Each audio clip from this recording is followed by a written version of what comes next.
খালি পকেট বাস্তব কথা বলে।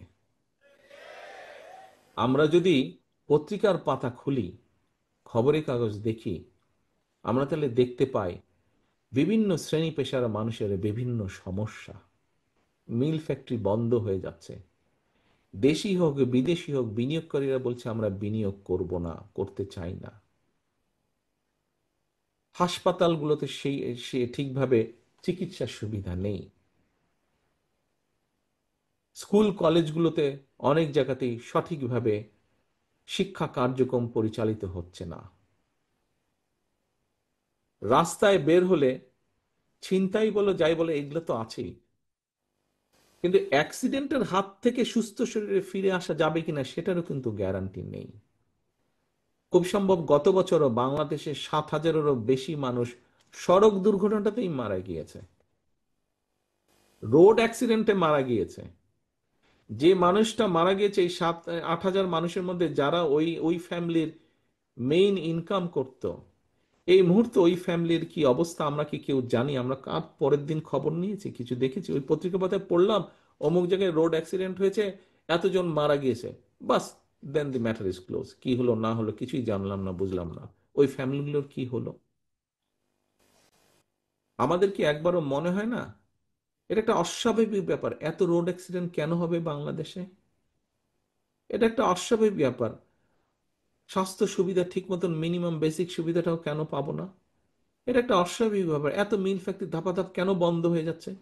এটা একটা অস্বাভাবিক ব্যাপার। এইভাবে শেয়ার মার্কেট কেন ক্র্যাশ ডাউন করছে? এটা একটা অস্বাভাবিক ব্যাপার যে ব্যাংকের পর ব্যাংক ক্লোজ ডাউন করছে, শাট ডাউন করছে, কলাপস করছে। এই অস্বাভাবিক ব্যাপার তো এইভাবে চলতে পারে না। এই অস্বাভাবিক ব্যাপার চলতে পারে না, এবং এই অস্বাভাবিক চলতে দেওয়া যেতে পারে না। এই অস্বাভাবিক ব্যাপার যদি পরিবর্তন করে স্বাভাবিক ব্যাপারকে, স্বাভাবিকভাবে দেশকে নিয়ে আসতে হয়, প্রিয় ভাই বোনেরা, গণতন্ত্রের কোনো বিকল্প নেই, নেই এবং নেই। কেন নেই এই কথাটি বলি। বিগত যে স্বৈরাচারের বিরুদ্ধে আমরা আন্দোলন করেছি, কেন আন্দোলন করেছি?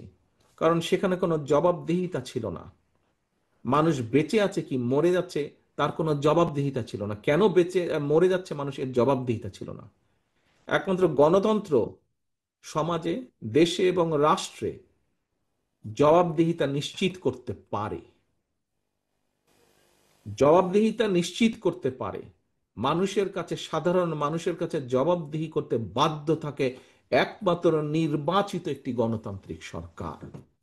এবং রাষ্ট্রের, দেশ, মানুষ, রাষ্ট্রের যদি ভালো হয়, সেটি তিল তিল করেও যদি ভালো হয়, করতে পারে একমাত্র গণতান্ত্রিক ব্যবস্থা, গণতান্ত্রিক নির্বাচিত সরকার করতে পারে সেটা। এবং বহু ষড়যন্ত্র চলছে বর্তমানে, কিভাবে গণতান্ত্রিক ব্যবস্থাকে ব্যাহত করা যায়। বাংলাদেশের মানুষ 2024 সালের 5ই আগস্ট, দেশের মানুষ, মাস্টার মাইন্ড, এই আন্দোলনের মাস্টার মাইন্ড হচ্ছে দেশের মানুষ। একজন গৃহবধূ 5 তারিখের যে আন্দোলন, যে পতন স্বৈরাচারের, সেটির মাস্টার মাইন্ড হচ্ছে এই দেশের গৃহবধূ। সেটির মাস্টার মাইন্ড হচ্ছে এই দেশের মুদির দোকানদার, ক্ষুদ্র মুদির দোকানদার। সেটির মাস্টার মাইন্ড হচ্ছে এই দেশের রিক্সা চালক, ভ্যান চালক, সিএনজি চালক, বাসের হেল্পার, ছাত্র, জনতা, মাদ্রাসার ছাত্র, ইউনিভার্সিটি, প্রাইভেট ইউনিভার্সিটি সহ স্কুল কলেজের ছাত্র। সেটির মাস্টার মাইন্ড এমনকি ছোট ছোট শিশু, 63 জন শিশু মারা গিয়েছে সেই আন্দোলনে।